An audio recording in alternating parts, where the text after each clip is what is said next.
कैड़ा कैड़ा क्या होता है? कैड़ा होता है कड़क। कड़क। और बावड़ी पूंछ क्या होता है? ये आज तक मुझे समझ बावड़ी पूत। बावड़ी पूत, ओके। और कतई जहर। ये तो बड़े टाइम से, जब मैं पहली बार पूरे, क्योंकि 7-8 महीने तक बियर्ड थी मुझे और मैंने 15 दिन उसमें शूट किया। उसके बाद अब मैं क्लीन शेव में जब मैं पहुंचा, तो मैं सेट पे पहुंचा तो बाहर जैसे कैमरामैन वगैरह खड़े होते हैं या फोकस वाले खड़े होते हैं, तो उनमें से मैं वहीं जाके खड़ा हो गया। तो फोकस वाला मुझे कहता है साइड हो जा भाई आने वाले हैं, थोड़ा गैप वैप। तो हॉस्पिटल में कुछ आपको बुद्धि आई थी कि मैं वीडियो बनाता हूँ या कुछ ऐसा करता हूँ? नहीं, मेरी एक सर्जरी हुई थी, तो उसमें डॉक्टर ने मुझे मेरी वीडियो दिखाई थी कि यार ये तेरी वीडियो बड़ी अच्छी है। तो मैं तो ऐसे था, मैंने कहा लो भाई, जिसने सर्जरी करी है वो भी वीडियो देख रहा है।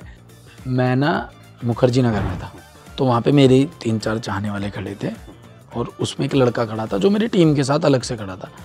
वो बता रहा है मैंने ये वीडियो देखी है, वो वीडियो देखी है, ऐसे वीडियो देखी है। मैंने मास्क लगा रखा, मुझे अभी तक उसने नहीं पहचाना है, तो मैंने मास्क उतार दिया, मुझे पहचान ही नहीं रहा। अब मैं उससे कह रहा हूँ तो तुझे कौन कौन सी वीडियो पसंद है? ये वाली वीडियो पसंद है, पहली बार कब देखी वो अभी तक नहीं पहचान पा रहा। लोग आपको रिस्पेक्ट देते हैं, अच्छी बात है, प्यार देते हैं, अच्छी बात है, लेकिन अब ऐसा क्या काम करा जाए जो सोसाइटी में इम्पैक्ट डाले?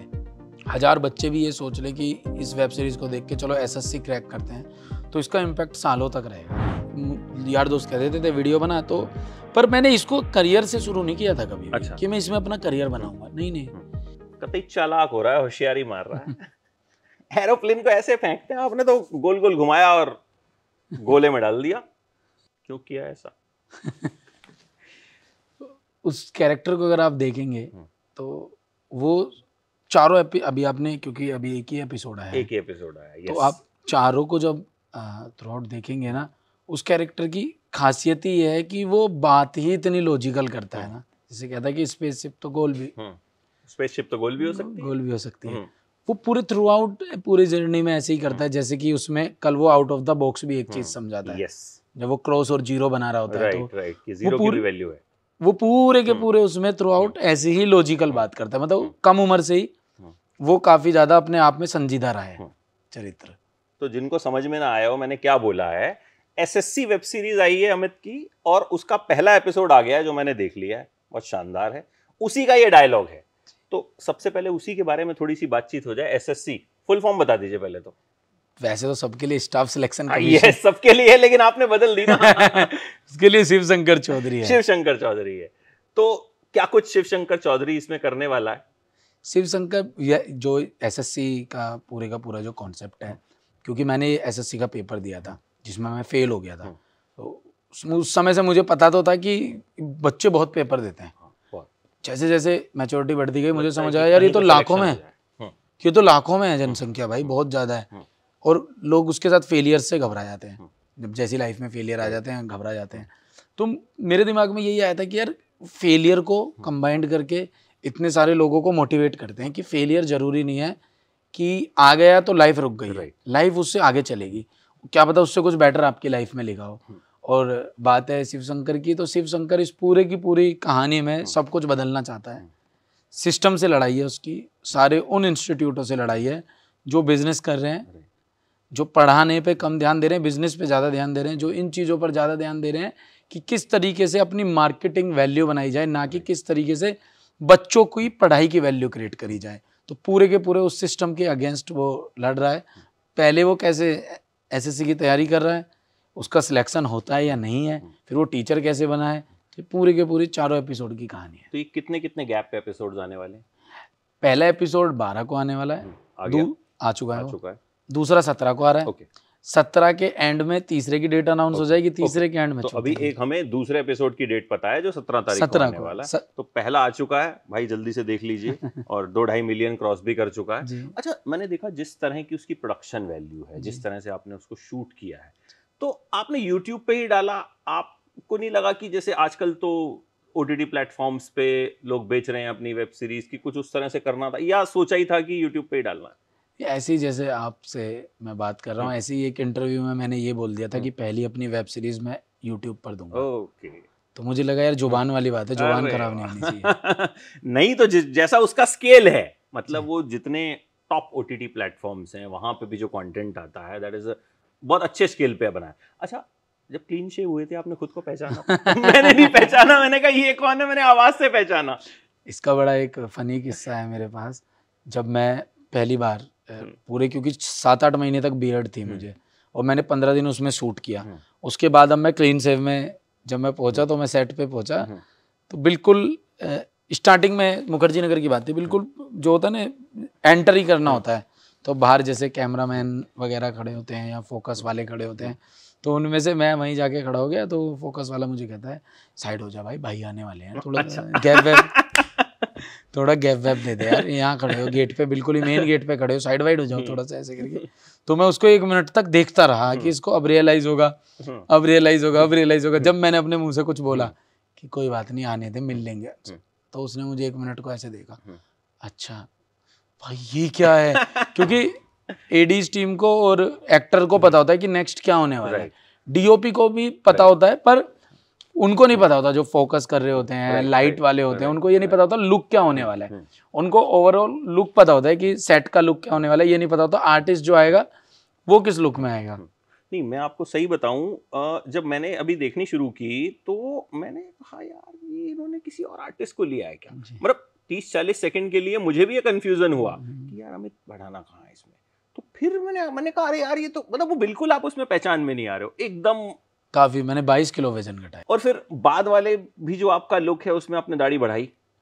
पहले दाढ़ी वाला रखा, पहले दाढ़ी वाला। हाँ, वही मैं कह रहा हूँ, 2 लुक हैं इसमें सबसे अभी पहले तक जो दिखे। हाँ जी, हाँ जी, अभी तक, अभी और भी आएंगे। अभी इसमें पहले दाढ़ी वाला एक प्रॉपर लुक है, जो एक टीचर है जो पूरा लुक कैरी करता है, वो बड़ी दाढ़ी है उसकी, बड़े लंबे लंबे बाल है। इसके बाद आ जाता है जब प्रिपरेशन करता है, उसके हल्की दाढ़ी है, हल्की मूछें हैं, हल्की हल्की, फिर एकदम बिल्कुल स्टार्टिंग वाला आ जाता है जिसके बहुत मामूली दाढ़ी मूछें, फिर एकदम बिल्कुल क्लीन सेव है। जब जैसे कि आप देखते हैं कि वो, हाँ, जो मैंने बताया आपको, जिसमें आपको आपके डीओपी ने भी नहीं पहचाना, लेकिन वो जो दाढ़ी वाला लुक है वो भी बहुत सेक्सी लग रहा है। मतलब उसमें मतलब दोनों में बिल्कुल पहचान में नहीं आ रहा कि आप हैं। अगर आवाज ना हम ध्यान से सुने तो लगेगा ही नहीं, मतलब पहली नजर में कोई नहीं पहचान सकता। हाँ, कुछ लोगों का ये भी कहना था कि एआई करा दी क्या। मैंने कहा भाई इतने पैसे वैसे कहाँ से आ गए कि ऐसा भी बोला लोगों ने। हाँ, लोगों, क्योंकि यकीन नहीं हो रहा ना लोगों नहीं, को ये फैक्ट है कि काफी वजन गिर गया ना, क्योंकि 70 के आसपास जाने पे तो मुझे एक वीकनेस काफी फील होने लगी थी, क्योंकि मेरी 5-11.5 के आसपास हाइट है, उसमें भी 75 किलो वेट जाता है प्रॉपर। मैं पहुंच गया था 70 पे, 5 किलो मैंने अपने वेट के हिसाब से ही कम कर लिया था, तो वीकनेस काफी आने लगी थी, तो मैं भी नहीं पहचान पा रहा था। अब तो मैंने पूरा खाना पीना दबा के स्टार्ट किया है। मैंने कहा होती रहेगी भाई डाइट वाइट तो जब होगी, अभी पहले अपने खाने पीने पे ध्यान दो। तो आपको लगा कि इसमें झंझट ज्यादा है यार, मैं यूट्यूब वीडियो बनाता हूँ, मैं ही हूँ उसमें, और लोग बेइंतहा प्यार दे रहे हैं, मिलियंस ऑफ व्यूज आ रहे हैं, तो लेकिन इसके लिए यार वेट भी कम करो, दाढ़ी बढ़ाओ, दाढ़ी घटाओ, लगा कि मतलब यार झंझट ज्यादा है। ये खुद से खुद का ही चैलेंज है, करते करते ना आपको एक समय के बाद ऐसे लगने लगता है कि अब अगला क्या करना है, बिल्कुल लेवल अप कैसे होगा, कैसे आप भीड़ से अलग पहचाने जाओगे। नंबर आपके पास हैं, अच्छी बात है, लोग आपको रिस्पेक्ट देते हैं, अच्छी बात है, प्यार देते हैं, अच्छी बात है, लेकिन अब ऐसा क्या काम करा जाए जो सोसाइटी में इम्पैक्ट डाले, जो ये दिखाए कि अरे यार ब्रिलियंट, ये बहुत अच्छा काम है। अगर 1000 बच्चे भी ये सोच ले कि इस वेब सीरीज को देख के चलो एसएससी क्रैक करते हैं, तो इसका इम्पैक्ट सालों तक रहेगा। तो कहानी ऐसी बुनो जो सोसाइटी पर एकदम इम्पैक्ट डाले।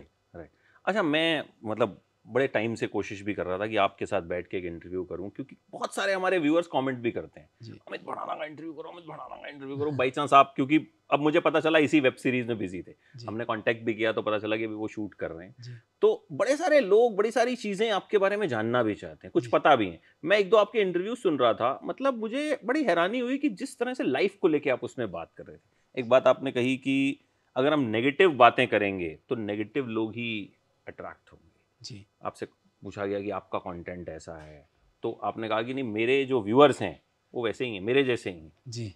तो व्यूअर आपने कैसे बनाया अपना, ये जो एक आपका अपना एक सिग्नेचर स्टाइल है, जिस स्टाइल में शायद बहुत कोई वीडियोस नहीं बनाता, तो कैसे सोचा कि नहीं सोचा कि कुछ यार एक्ट करता हूँ, कुछ बनावटी करता हूँ, कुछ ऐसे करता हूँ? आप तो जैसे हो वैसे, कैड़ा है, जहर है ये।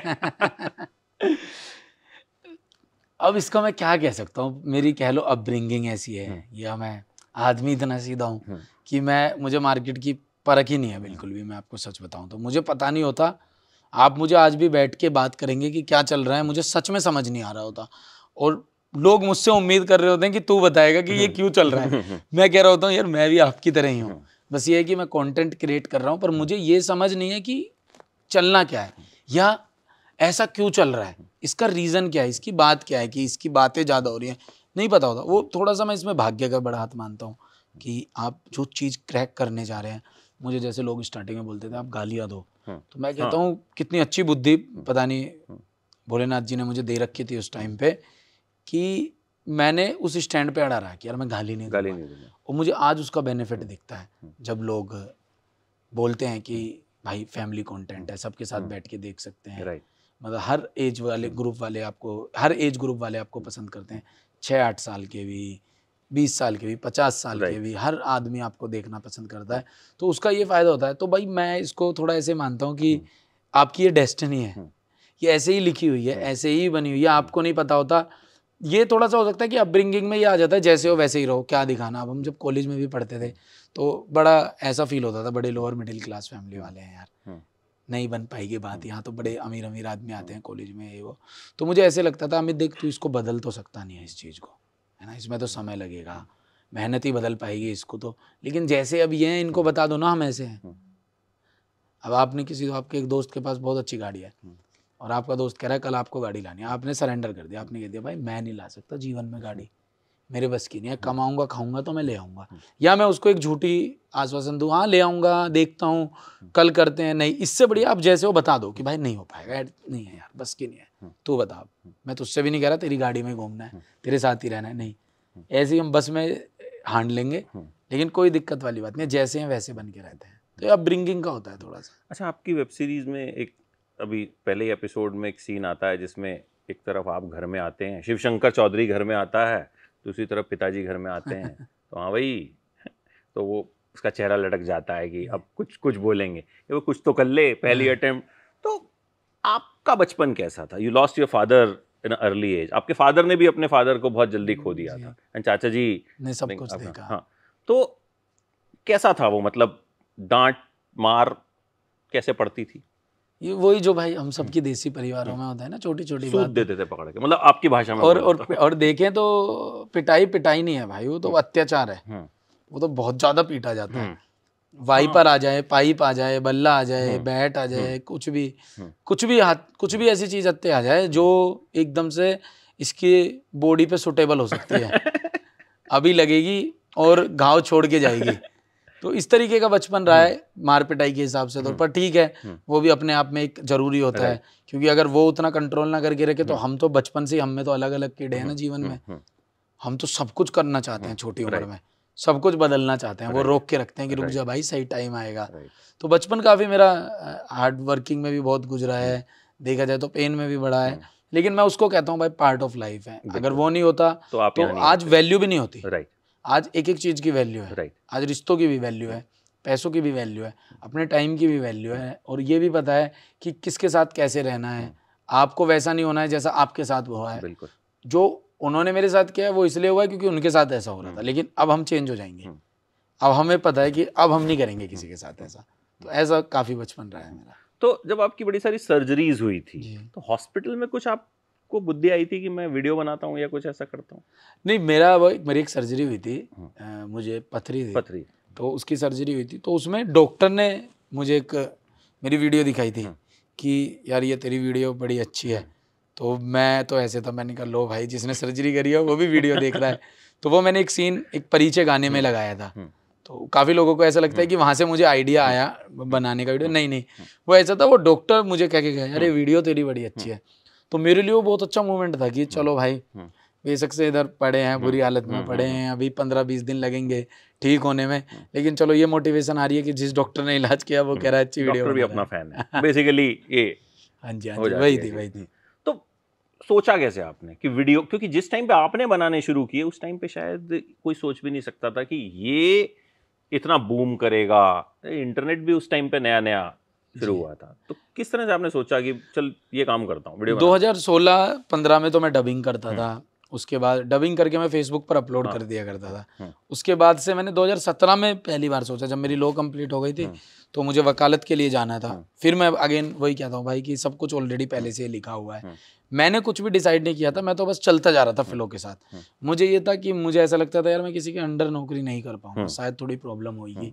ऐसा नहीं है जो करते हैं वो गलत है, मुझे थोड़ी सी समस्या होती थी। तो मैंने उस टाइम पे फिर सोचा कि यार दोस्त कह देते थे वीडियो बना, तो पर मैंने इसको करियर से शुरू नहीं किया था कभी भी कि मैं इसमें अपना करियर बनाऊंगा, नहीं, मजे में डाल रहा था मैं, मस्ती मजाक में डाल रहा था। वो तो नाम चल गया, फील्ड मिल गई, डिजिटल इतना उठ गया, लोगों तक इतना पहुंच गया, वो कंटेंट एकदम गांव गली मोहल्ले की बातें करने लगा, लोग और ज्यादा रिलेट करने लगे, क्योंकि हिंदुस्तान तो वही है ना जो गांव में बसता है, जो गलियों में बसता है, वही हिंदुस्तान है असली हिंदुस्तान।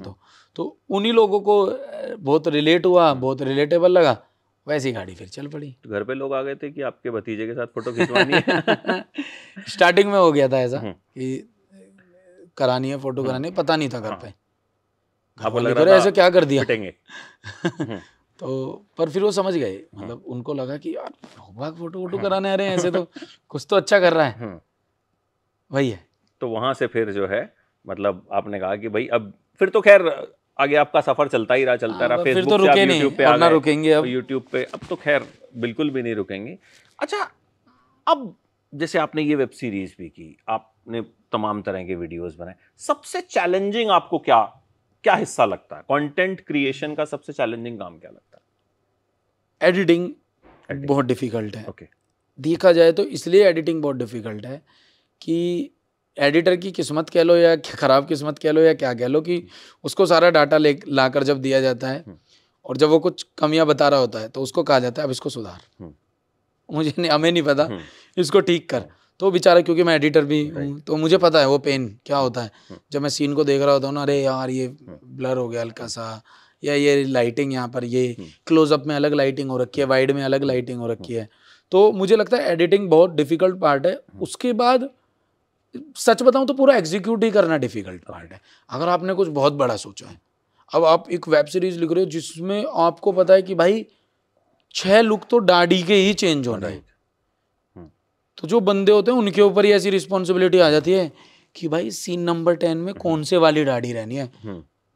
उसमें भी डिवाइड था, लार्ज, छोटी और भी ज्यादा छोटी, उसमें भी वो डिवाइड था। तो ये पूरे का पूरा गेम ही एग्जीक्यूट का इतना खतरनाक है ना। फिर वो बन गया मटेरियल, जब बन गया तो उसको म्यूजिक पर लेकर गए। फिर म्यूजिक पर ले जाने के बाद एक अलग रिस्पॉन्सिबिलिटी कि यार अब इसको म्यूजिकली उठाना है। उधर इसका कलर DI चल रहा होता है, उसमें जो विजन हमने दिया है क्या वो DI वाले उसको क्रैक कर पाएंगे, टच कर पाएंगे। तो ये इतना लंबा प्रोसेस है, इतना लंबा प्रोसेस। और मैं तो फोले वगैरह भी कराता हूँ जिसमें ऑडियो होता है, मिक्स मास्टरिंग होता है, साउंड होता है, सारा ये आवाज़ें पूरे का पूरा होता है। तो मेरा तो बहुत ही लंबा प्रोसेस है, बहुत ही ज़्यादा लंबा। अच्छा, आपने सब खुद से किया शुरू में जी, अब आप इतनी सारी टेक्निकल टर्म्स जो मुझे बता रहे हैं, तो कहीं कुछ ट्रेनिंग ली, किसी से समझा, या धीरे धीरे धीरे धीरे खुद ही पता चलता गया? धीरे धीरे सीखा, धीरे धीरे सीखा। पढ़ा तो जब भी है ना वो तो किसी काम आया ही नहीं है मेरे आज तक।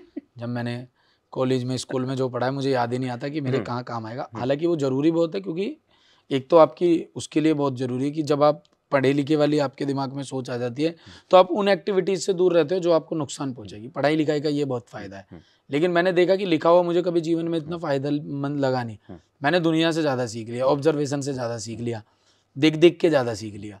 तो मुझे लगता है कि देखकर जो चीज़ आपको सीख में आ सकती है, समझ के आ सकती है, वो चीज़ आपको जब नहीं आ सकती जब आपको वो लिख कर बताई जाए कि देखो ऐसे ऐसे ऐसे ऐसे, या फिर आप सीधा समझ ले कि मुझे पहले ऐसे करना है, फिर ऐसे करना है, फिर ऐसे करना है। इसमें मुझे कहीं डिफिकल्ट आएगी। देखो आपको पूछना तो पड़ेगा, कोई ना कोई तो ऐसे व्यक्ति आपकी लाइफ में होंगे जो आपको बता रहे होंगे। अगर आपको एडिटिंग में भी दिक्कत होगी तो आप पूछोगे, किसी एडिटर से पूछोगे यार ये कट, ये ऐसे करके, ये फाइल ऐसे, ये कुछ भी आप छोटी से छोटी चीज़ें आदमी पूछ लेता है। तो यही है बस एक चीज़। मतलब क्योंकि लोग बड़े बड़े कोर्सेज करते हैं, विदेशों से कोर्स करके आते हैं। नहीं, वो भी सही है अपनी जगह। उनको क्या कहते हैं, पैसे लगते हैं, उनका टाइम जाता है, क्या पता उनके लिए वो समझ आता हूँ, राइट, है ना। वही जैसे आप 4-5 रोटी खा रहे हैं, मैं 2 रोटी खा रहा हूँ, लेकिन आखिर में तो यही है कि सबको पेट भरना है।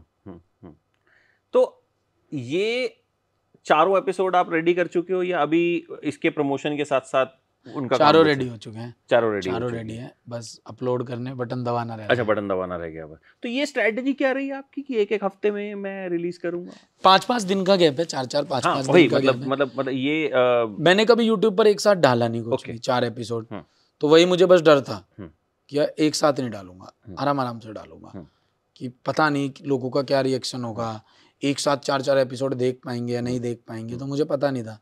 तो इसलिए मैंने आराम से कंटेंट को पहले बहला फुसला के मैंने कहा पहले एक डालते हैं, देखते हैं लोगों का क्या आता है। अब लोगों ने बड़ा प्यार किया, उसको बहुत पसंद किया है, तो अब मुझे दूसरे को लेकर एक्साइटमेंट हो रही है कि दूसरा आए फटाफट। तो नंबर 1 पे ट्रेंड करना जी। तो 2 एक साथ आ जाएंगे तो वो नंबर 1 और 2 ही होगा। मतलब नंबर 1 पे 2 तो वीडियो होते नहीं मेरे ख्याल से। क्योंकि मैं भी देख रहा था तो थ्रू आउट वो नंबर 1 और ट्रेंडिंग जो है वो उसको दिखा रहा था। वो कल ही 6 बजे के आसपास। हाँ, अभी 24 घंटे नहीं हुए उसको, and I think already 2-2.5 million जो है वो क्रॉस कर। अच्छा, मुझे 2-3 जो आपके बड़े वैसे वाले वर्ड हैं जो हम बहुत इस्तेमाल करते हैं, मैं थोड़ा सा उन पे आपसे जानना चाहूंगा। कैड़ा क्या होता है? कैड़ा होता है कड़क। ऐसे बोल देते हैं ना भाई, बड़ी कैडी चीज है। बड़ी कैडी चीज है यार, ये बहुत कैड़ा आदमी है यार। बावड़ी पूंछ क्या होता है? ये आज तक मुझे समझ बावड़ी पूत। ओके, बावड़ी बोलने में हम पूंछ बोल देते हैं। वो पूत, बावड़ी पूत मतलब पागल लौंडा। जैसे पूत तो वहां पे जैसे कि एक कह नहीं देते पिताजी को और माँ को, ये तेरा पूत है जो, तो बावड़ी पूत वो है कि पागल है, ये तेरा पूत है जो, ये पागल है, ये बावला है। बावले वाली लाइन है बावड़ी पूत। और कतई जहर, ये तो बड़े टाइम से, ये तो मैं कॉम्प्लीमेंट के लिए यूज करता हूँ कि भाई वाह यार, क्या कतई जहर इंटरव्यू लिया है आपने। अच्छा, आपका फेवरेट कौन सा है इन स्लैंग्स में से? जैसे आजकल तो जेन जी के स्लैंग्स होते हैं, हालांकि मेरी समझ में नहीं आते वो। मतलब वो आधे से ज्यादा तो ऐसे होते हैं, आधे से ज्यादा क्या मतलब 90% ऐसे होते हैं हमारे सर के ऊपर से निकल जाते हैं। तो आपका फेवरेट कौन सा है जो आप ये सब इस्तेमाल करते हैं?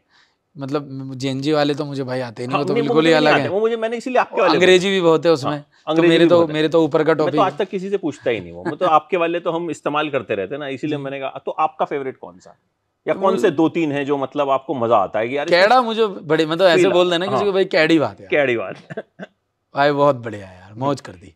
ये वो न्यूट्रल वे में है कि क्या कब कहाँ पे किस वातावरण में क्या निकल जाए कि अरे भाई यार मौज कर दी यार, बहुत तगड़ी बात भाई, बहुत तगड़ी। ये फील तो इसी में आता है। हाँ, ये दूसरे वाले तो पता मन से निकल रहा है ना, मन से निकलता, वो एकदम अंदर से वो ऐसा लगता है कि अपने टाइप का कोई आदमी मिल गया और जो है वो ये बातें बोला। अच्छा, कभी कोई क्रेजी टाइप का फैन मिला आपको कि मतलब एकदम जिसने हद कर दी हो या पागलपन की हद कर दी हो? क्योंकि यहाँ ऑफिस में भी पता चला आप आ रहे हैं तो मतलब लोग एकदम अरे यार क्या बात कर रहे हो।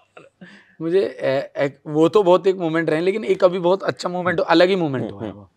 वो क्या मोमेंट हुआ है कि मैं ना मुखर्जी नगर में था, 1 महीने पुरानी बात है। तो जैसे मैं अभी आया, मास्क में था मैं, तो वहाँ पे मेरे 3-4 चाहने वाले खड़े थे और उसमें एक लड़का खड़ा था जो मेरी टीम के साथ अलग से खड़ा था। तो मैं जाके उसके पास खड़ा हो गया, पर मेरा ध्यान कहीं और था, मैं कुछ और चीज़ों में लगा हुआ था।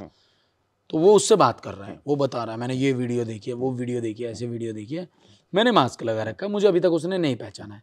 तो वो मुझसे कहता है, कह रहा मेरी भाई इतने दिल से मिलने की इच्छा है ना उनसे, बहुत दिल से मिलने। मुझे लगा यार कितना सही बंदा है, मतलब मन से याद कर रहा है। तो मैंने मास्क उतार दिया, मुझे पहचान ही नहीं रहा। अभी वो मुझे नहीं पहचान रहा, अब वो मुझसे ही बात कर रहा है। अब सब जा चुका वो और मैं ही है। अब मैं उससे कह रहा हूँ तो तुझे कौन कौन सी वीडियो पसंद है? ये वाली वीडियो पसंद है, पहली बार कब देखी वो अभी तक नहीं पहचान पा रहा, और मुझे भी नहीं पता वो क्यों नहीं पहचान पा रहा। ये तो मुझे लगा यार ये झूठ मूठ तो नहीं बोल रहा इतनी देर से कि मैं जानता हूँ, तो ये पहचान क्यों नहीं पा रहा? और अगर पहचानता है तो ये मेरे साथी तो तफरी नहीं काट रहा।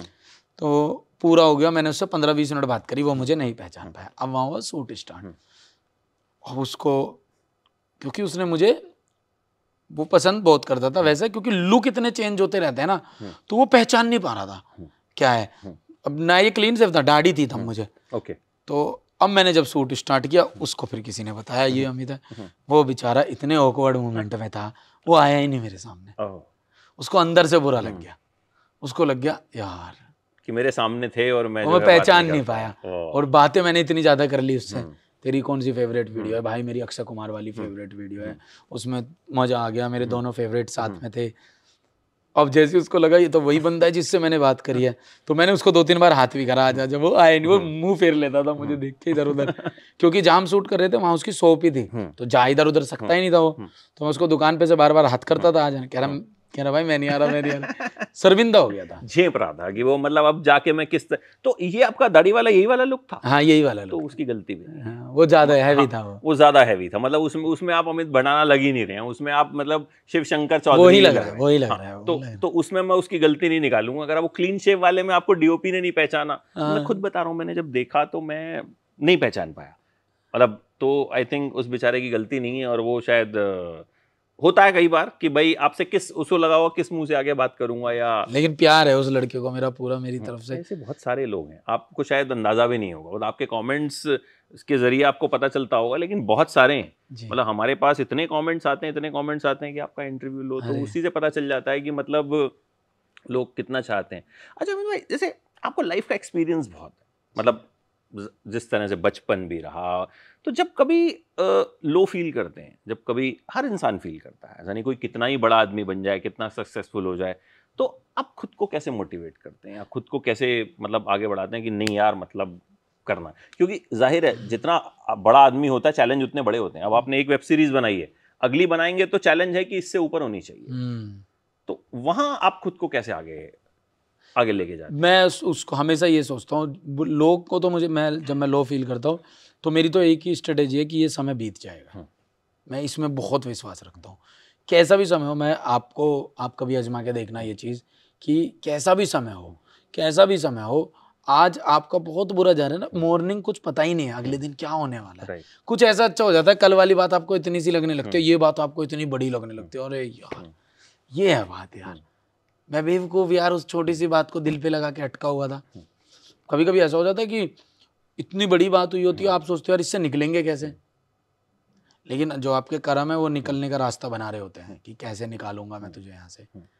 तो मेरी तो यही स्ट्रेटेजी है कि काम डाउन, आराम करो भाई, हो गया कैसे, बस उसको कैसे ठीक करें। मैंने कोई चीज़ तोड़ दी, अब वो टूट चुकी है ना, जोड़ूंगा तो निशान तो जब भी हैं। तो इससे बढ़िया मैं इंतजार करता हूँ कि कब मैं इस सदमे से निकल पाऊँ कि मैंने कोई चीज़ तोड़ दी, तो मैं काम डाउन रहता हूँ, जाने दो, थोड़ा समय लेते हैं फिर इसको ठीक करते हैं।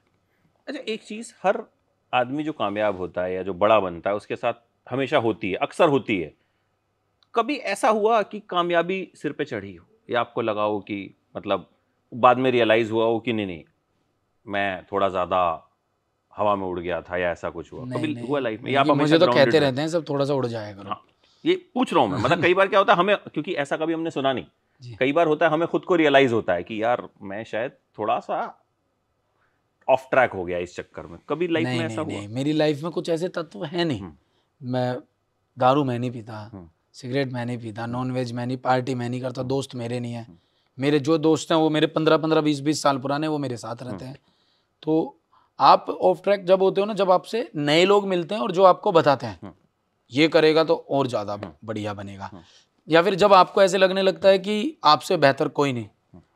जैसे एक समय पे मुझे ऐसे लगता था कि यार मुझे जीवन में नंबर 1 बनना है, फिर मुझे समय के साथ पता लगा कि भाई नंबर 1 तो भोले बाबा जी हैं, तो अब आप नंबर 2 बनो, और फिर नंबर 2 बन के अब हम करें क्या, तो हम नंबर से ही हट जाते हैं, अब हम जाएं जैसे हैं वैसे ही रहते हैं। तो कभी ऐसा हुआ नहीं जीवन में, क्योंकि मैं तो पेड़ बनने में ज़्यादा विश्वास रखता हूँ। छाव सबको दो, जमीन से जुड़े रहो, पेड़ आपने कभी उड़ता हुआ देखा ही नहीं होगा। बिल्कुल। सत्संग वत्संग सुनते हो आप? नहीं, मैं तो नहीं सुन पाता सत्संग तो नहीं सुन पाता मैं। इसलिए पूछ रहा हूँ कि मैं बड़ी देर से आपके इंटरव्यूज भी सुन रहा था, अभी भी आपसे बात कर रहा हूँ, मतलब आपकी बातों में ना एक बहुत ऐसे वाली मैच्योरिटी है जो शायद कम लोगों में होती है, या जो एटलीस्ट जो सोशल मीडिया के लोग होते हैं उनकी बातें थोड़ी हवाई ज्यादा होती हैं। अच्छा। यहाँ मतलब मोस्टली कि वो मतलब लाइफ की गहराई जो होती है वो उनमें कम होती है, कम लोगों में इतनी गहराई होती है।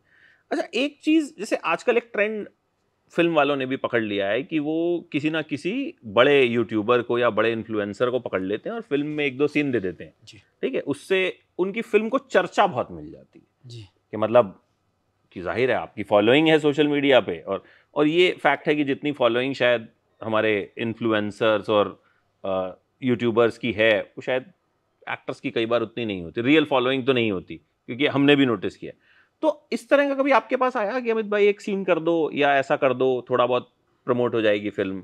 फिल्म आती रहती है मुझे, आई होंगी अभी तक मुझे 7 से 8 फिल्म्स आई होंगी, लेकिन उसमें रोल ऐसा होता है कि मैं सोचता हूँ नहीं यार मैं शायद और अच्छे के लिए बनाऊँ। मैं कभी ये नहीं सोचता हूँ कि मुझे कोई बुला के क्या मुझसे फ़ायदा लेना चाहेगा क्या नहीं, ये तो क्योंकि म्यूचुअली चीज़ें हैं। अगर आपसे वो कुछ आपकी जो आपके नंबर्स हैं वो कुछ आपसे चीज़ ले रहा है तो वो आपको उसके लिए पे भी कर रहा है।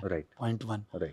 पॉइंट 2, कौन किसका क्या ले लेगा क्या नहीं ले लेगा। अगर चीज़ें कंटेंट आपका स्ट्रॉन्ग है तो फिर तो सब आपको पसंद करेंगे, चाहे आप इधर चले जाओ चाहे आप उधर। कभी कभी आप छोटा सा 5 मिनट का भी कहीं पर रोल करके आएंगे अगर, और वो कहानी बहुत अच्छी है तो वो पूरे की पूरी कहानी में उस 5 मिनट के रोल की चर्चा होगी।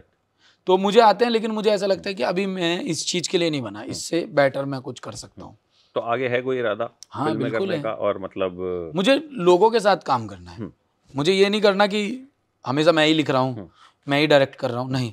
मुझे ऐसे कि कोई मुझे लिख कर भी दे, डायरेक्ट भी कोई और करे मुझे, ये मुझे बड़ा मन है, दिल से मन है कि कुछ ऐसा भी होना चाहिए मेरे साथ। क्योंकि यूट्यूब को तो आपने एक तरह से कॉन्कर कर लिया जी, मतलब पहले 20 मिलियन भी आपके पहले हुए, अब आपने इस पे वेब सीरीज भी बना ली, तो इसीलिए मैंने पूछा कि अब आगे और डायरेक्टर्स के साथ और एक्टर्स के साथ हम देख सकते हैं आपको कि मतलब? हाँ बिल्कुल, कोई बुलाएगा तो करूँगा, पर वो होना चाहिए, दमदार होना चाहिए, एक मजा आना चाहिए कि कल को आप देखकर यहाँ पर इंटरव्यू लेकर बैठ के ये ना पूछना वो क्यों किया, वो ये कह रहे, आप कह रहे हो कि वो जो किया बहुत अच्छा किया। जैसे आज मैंने पहला एपिसोड देखा तो मेरे पास वजह थी कि हाँ अच्छा ये आपने क्यों किया, उसके बारे में बात करने के लिए हमारे पास कंटेंट था। कोई है दिमाग में किसी एक्टर के साथ काम करना या किसी हीरोइन के साथ काम करना? कई बार होता है ड्रीम हमारे एक्टर्स होते ऐसे हैं। मेरा ड्रीम तो कुछ भी नहीं है, क्योंकि सपने तो वैसे ही मैं तोड़ता रहता हूँ अपने। कभी ये आपकी बात मुझे बड़ी अच्छी लगती है, सपने बुनो तोड़ दो फिर कोई बात नहीं, फिर कुछ नया करेंगे, फिर कुछ नया। मुझे राजकुमार हिरानी बहुत पसंद है, बहुत शानदार है, डंकी आ रही है अभी उनकी। अच्छा, तो उनका मुझे डायरेक्शन बड़ा अच्छा लगता है। उनके साथ मुझे वो है मेरे अमित त्रिवेदी, बहुत कमाल का। जहाँ आप बैठे हैं कल सेम टाइम पे अमित त्रिवेदी बैठे। अच्छा, उनका म्यूजिक मुझे बड़ा पसंद है, बहुत शानदार है, बहुत शानदार, डिफरेंट है। हाँ बहुत डिफरेंट है। तो ये वो लोग हैं बस जिनके साथ काम करने का मन है। गोविंदा जी के साथ काम करने का बड़ा मन है। अनफॉर्चुनेटली कादर खान साहब तो है नहीं अब हमारे बीच में, बड़े पसंद थे मुझे। वो तो खैर मतलब मुझे लगता है वो हमारी जनरेशन के मतलब एक ऐसे एक्टर रहे हैं जिन्होंने बहुत इम्पैक्ट डाला है। बाकी छोटी छोटी इच्छाएं मैंने पूरी करी, अक्षय सर के साथ काम करके, अजय देवगन जी के साथ, राजपाल यादव जी के साथ, मनोज जोशी जी के साथ, ये भी मेरी एक लिस्ट में थे। अब भाग्य ऐसा बना कि खुद ही उनके साथ काम जुड़ गया, अपने आप ही काम जुड़ गया। यही मतलब अपने आप आया आपके पास, आपने उसके लिए कोशिश नहीं की? या नहीं, कोशिश तो मैंने की, कोशिश की तभी तो मिले ना वो मुझे। लेकिन इतनी आसानी से, मेहनत वो एक अलग चीज़ है, लेकिन इतनी आसानी से कि कुछ कर सकते हैं चलो करते हैं। मैंने कहा ये कर सकते हैं चलो कर लेते हैं, मैंने कहा बढ़िया है। ऐसे नहीं हुआ कि ये होगा वो होगा। बड़े लोग हैं ना, इनसे यही सीखने को मिलता है कि ये लोग इतनी मेहनत करते हैं ना काम के ऊपर, इतनी मेहनत करते हैं, उसमें पूरा इन्वॉल्वमेंट दिखाते हैं अपना हर एक तरीके से। अक्षय सर और कैटरीना मैम तो बहुत ज़्यादा इन्वॉल्वमेंट दिखाते हैं, छोटी छोटी चीज़ों का ध्यान रखते हैं, पोस्ट में ना, एडिटिंग पे, कलर्स पे, सब पे कमाल के लोग हैं। मुझे याद है एक बार अक्षय कुमार के साथ, सालों पहले की बात है, मैं इंटरव्यूज वगैरह मैंने कई किए उनके साथ, एक शूट किया था हमने, तो उन्हें कुछ एंकर लिंक पढ़ने थे, हमारे साथ उनका एक टाई अप था, तो वो रोमन में पढ़ सकते हैं। अच्छा, वो हिंदी में नहीं पढ़ सकते मतलब कंफर्टेबली, तो उन्होंने वो पूरा का पूरा रोमन में पहले ट्रांसलेट करवाया, फिर कहा कि यार अब पढ़ूंगा, अब मजा आएगा इसमें। मतलब ऐसा नहीं कि तुम्हारे लिए 4 लाइन पढ़नी है, कोई बात नहीं, मैं पढ़ के जो है उसको, उन्होंने कहा नहीं मैं इंतजार करता हूँ, इसको रोमन में करवाओ और फिर हम करेंगे इसको। अच्छा। तो वहां मैंने उनकी शिद्दत देखी कि भाई मतलब बंदा जो है एक ऐसी जगह पहुंचा है तो वाकई में जो है कुछ तो कारण होते हैं लोगों के वहां पे पहुंचने के। बिल्कुल बिल्कुल। अच्छा, आप जब से आपने शुरू किया था तब ये ट्रोल्स, बॉट्स, ये सब कुछ नहीं होता था, ये तो हमने अब रिसेंटली सुना, तो आपको कुछ अफेक्ट करते हैं ये लोग? नहीं नहीं, मैं तो कहता हूँ मुंह पे आके मिलो, क्या तुम हाँ वहाँ क्या इंटरनेट पे क्या गैंगस्टर बनते रहते हो, सामने आके बैठो, मिलो, फिर बात करते हैं बैठ के। ये तो बालक होते हैं, छोटे छोटे से बच्चे होते हैं, वो थोड़ा सा लिखते विखते रहते हैं, किसी के भी लिए लिखते रहते हैं। उससे ज़्यादा आपने कोई बहुत गलत काम किया तो आपको दुनिया क्रिटिसाइज करेगी, लेकिन आपकी हर बात पे आपको कोई ना कोई छोटा मोटा बेफजूल, ये बहुत ज्यादा हो रहा है आजकल। आपकी अगर फैमिली को कोई बोल रहा है या उसको कुछ बोल रहा है, तो ये तो बच्चे हैं। अब इनका तो यही इलाज है कि आ जाओ, या तो सामने आ जाओ, वरना हम तुम्हें ढूंढ ही लेंगे, तुम कहाँ बैठे हो।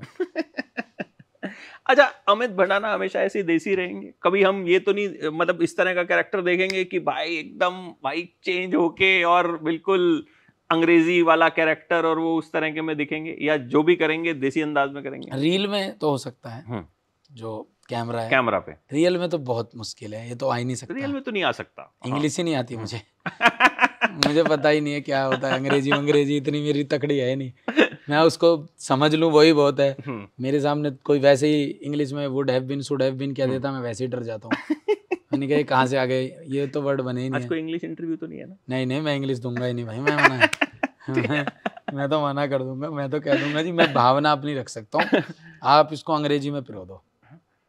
बिल्कुल, और आपकी भावनाएं जो हैं वो बड़ी प्योर हैं, बड़ी देसी हैं, इसीलिए लोग आपको इतना प्यार करते हैं। और बड़ा मजा आया आपसे बातचीत करके। बहुत टाइम इंतजार करना पड़ा, लेकिन इंतजार का फल मीठा होता है। कोई नहीं, अब जल्दी मिलते हैं। अब जल्दी मिलते हैं, और आप इसी तरीके से बनाते रहिए। पहला एपिसोड का तो रिव्यू मैं इनके सामने ही कर देता हूँ, शानदार जानदार एकदम, मतलब 5 में से 5 नंबर। बाकी जो आगे एपिसोड आएंगे 17 को आएगा दूसरा, 17 को आएगा दूसरा, और 17 वाले एपिसोड में अगले एपिसोड की डेट अनाउंस होगी। तो इस महीने सारा खत्म हो जाएगा, इस महीने सारा खत्म हो जाएगा, और आपके अलग अलग लुक्स भी देखने को मिलेंगे। हाँ जी, और बड़े शॉकिंग लुक्स हैं, मतलब आपको उसमें अमित भड़ाना को ढूंढना पड़ेगा कि वो कहाँ पे है। थैंक यू अमित भाई, thank you so much and all the very best. ऐसे ही अच्छा काम करते रहिए, कैड़ा काम करते रहिए। Thank you.